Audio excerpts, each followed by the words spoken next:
بسم اللہ الرحمن الرحیم. جو تفسیر رہ گئی تھی وہ وہیں سے آج اسٹارٹ کر رہی ہوں.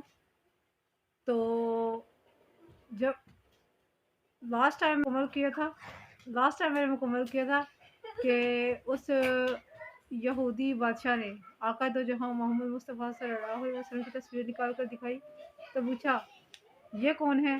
تو ہم لوگ بے ساختہ پکار اٹھی کہ یہ ہمارے آقا ہیں محمد صلی اللہ علیہ وسلم. چنانچہ وہ کہنے لگا اللہ کی قسم کیا یہ وہی ہے؟ ہم نے کہا ہاں وہی ہیں.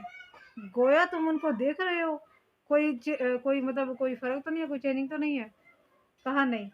وہ کچھ دیر تصویر کو دیکھتا رہا، پھر کہنے لگا سنو، یہ آخری کھانا تھا لیکن میں نے تمہیں آزمانے کے لیے اس کو ابھی کھول دیا تاکہ میں دیکھ سکوں کہ تم لوگ کیا دکھاتے ہو، مطلب کیا ریئیکشن ہوتا ہے تمہارا، کے بعد تمہارا کیا رد عمل ہوتا ہے. اس لیے میں نے یہ کھانا پہلے کھول لیا، ورنہ یہ میں نے آخری کھولنا تھا کیونکہ آخری نبی یہی ہے. اور وہ اس نے شاید اوپر کچھ نمبرز یا اس نے اس طرح کر کے کوئی پہچان کے لیے اس نے لکھا ہوا ہو کہ یہ لوگ کیا کہتے ہیں، اس کے مطابق ان لوگوں اس نے وہ ان کو ٹریٹ کیا. اس کے بعد ایک اور کھانا اس نے کھولا، اس میں وہ انبیاء کرام کی اس نے وہ آنکھیں وغیرہ وہ سارا کچھ نے بتایا کہ اس طرح کر کے ہے فلاں. وہ اس نے تصویر نکالی. رنگت گندم گوں، نکھری ہوئی چھوٹے چھوٹے گھنگریلے بال، دھنسی ہوئی آنکھیں، تیز نظر، ترش روح، جڑے ہوئے دانت، سکڑے ہوئے ہونٹ. غضبناک آدمی، دیکھنے میں یعنی کہ غصے والا لگ رہا تھا. کہنے لگا کہ یہ موسیٰ علیہ السلام کی تصویر ہے. اس کے ساتھ اس سے مشابہت رکھنے والی ایک اور تصویر تھی، لیکن بال سنورے ہوئے تھے، اسٹریٹ تھے، مطلب گھنگریالے نہیں تھے، اسٹریٹ بال تھے، پیشانی چوڑی. پوچھا اس کے بارے میں جانتے کون؟ ہم نے کہا نہیں. کہتے ہیں یہ ہارون بن عمران علیہ السلام ہیں. اس نے ایک اور دروازہ کھولا، سفید ریشمی کپڑا نکالا. اس میں سے یعنی کہ چہرے پر غصہ تھا بہت زیادہ، ان کے چہرے مبارک پر غصہ تھا. کہنے لگا یہ لوط علیہ السلام کی تصویر ہے.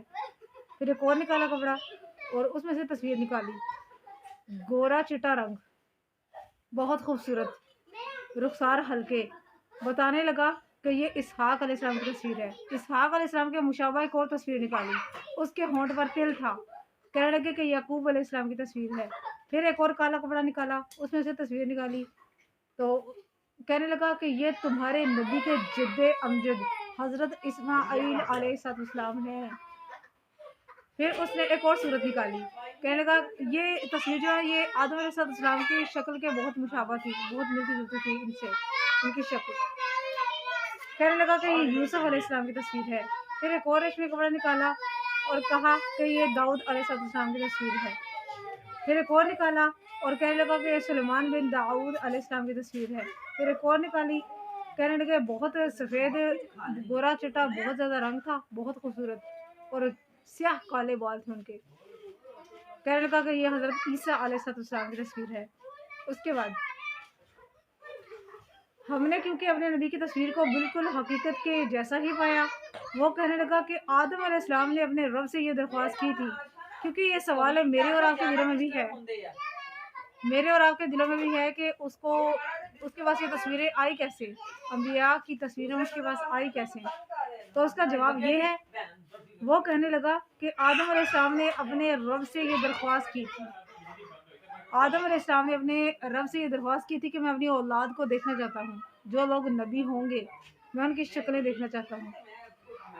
تو یہ اللہ تعالیٰ نے ان کو تصویریں دکھا دی. اللہ تعالیٰ نے انبیاء کی تصویریں آدم کو دے دی. یہ اللہ تعالیٰ کی طرف سے تھی تصویریں. یہ تصویریں مغربی علاقے میں حضرت آدم علیہ السلام کے خزانے میں محفوظ تھیں.